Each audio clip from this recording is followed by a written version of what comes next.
Mula sa bulwagang pambalitaan, himpilan at sandigan ng bayan. Serbisyong tapat para sa nararapat. Isyong makatotohanan. Hatid ang mga mainit na balita sa inyong mga tahanan. Ito ang Balitang Katipunan Nagbabalita. Ang oras natin ngayon ay 5 minuto makalipas ang 4:00 ng hapon, 17 ng Marso, taong kasalukuyan. Magandang araw Pilipinas, ako si Jillian Remo. At ako naman si Maxella Camacho, inyong mga tagapagbalita ngayong araw. Para sa ulo ng mga nagbabagang balita.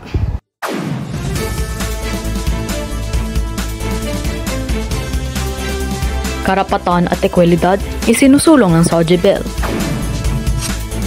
Pambabatikos ni Villaferte sa survey, ating tunghayan. Kultura ng Persya at Afrika, ating alamin.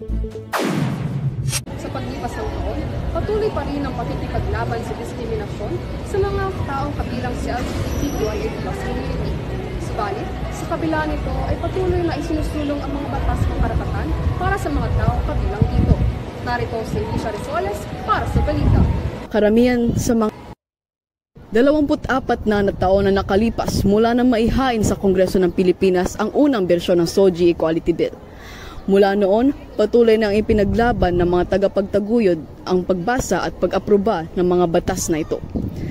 Sa kabila ng mga survey ay nagpakita ng karamihan sa mga mamayang Pilipino ay tumatanggap sa LGBTQIA+ community.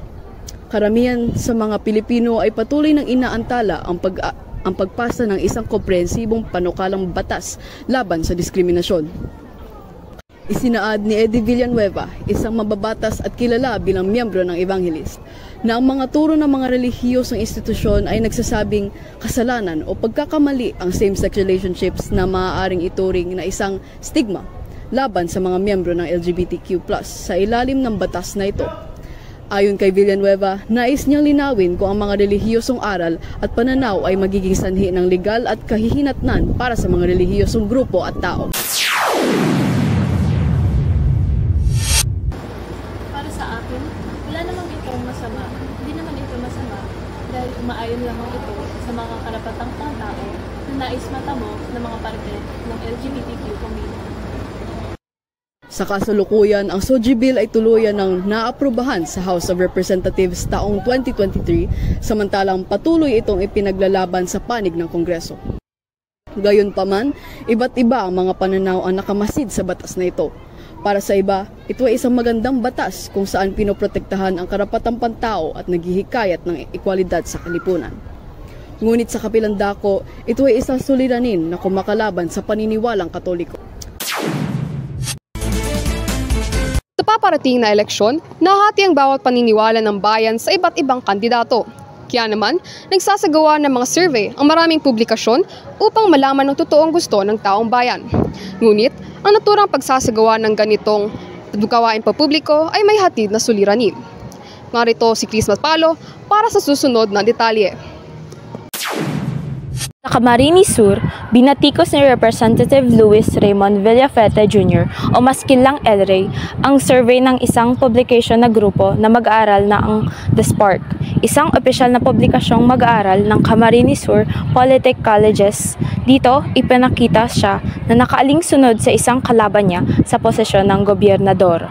Para bigyang diin, ang poll ay nilalaman ng 30 bahagdan ng student respondent ang bumoto kay Villaferte, habang 43 bahagdan naman ang bumoto sa kanyang kalaban na si Bong Rodriguez, kilala bilang dating regional campaign manager ni Vice President Leni Robredo. At humigit kumulang naman, 27 bahagdan ang nag-abstain.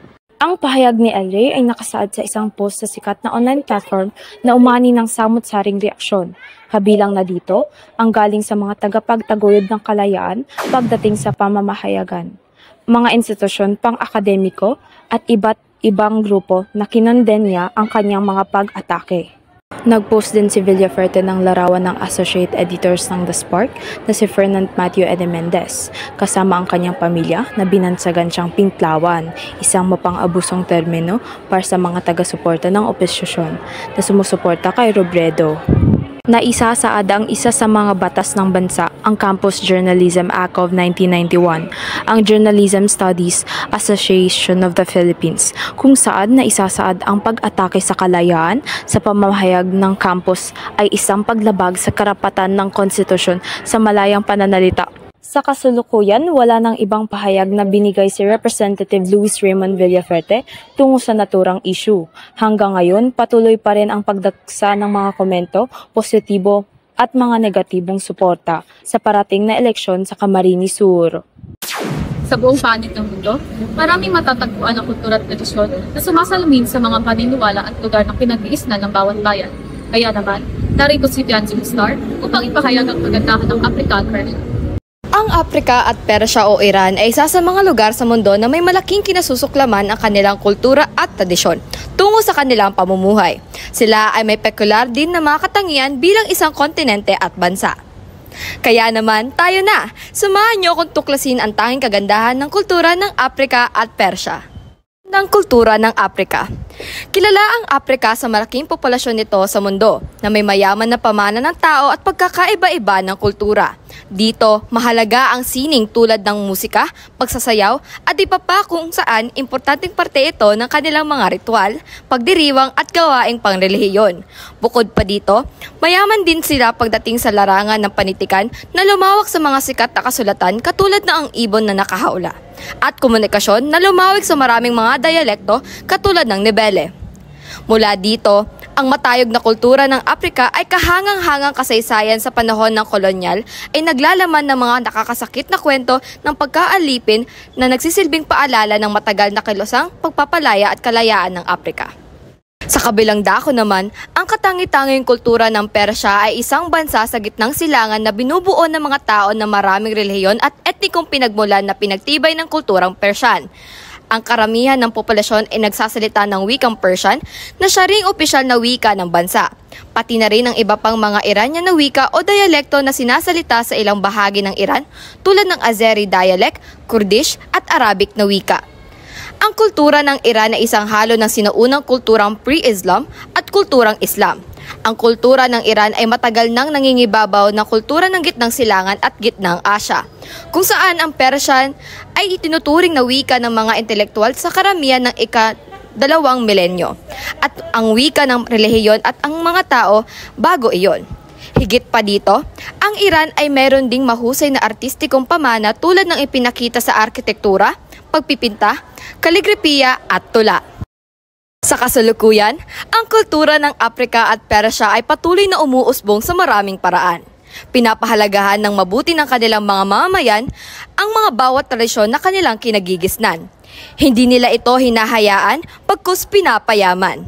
Kaya naman, hindi patayan ng kagandahan ng lugar ang mga kagandahang lupain upang bisitahin ng madla dahil ito ay dapat nakabatay din sa kanilang mayamang kasaysayan, kawili-wili at kakaibang kultura. At doon, nagtatapo sa mga nagbabagang balita. Ito ang inyong tagapagbantay, Maxella Camacho. At lagi niyong kaagatay, Jillian Remo. Balitang tapat, balitang sapat. Lahat ilalantad sa inyong nararapat. Ito ang Balitang Katipunan.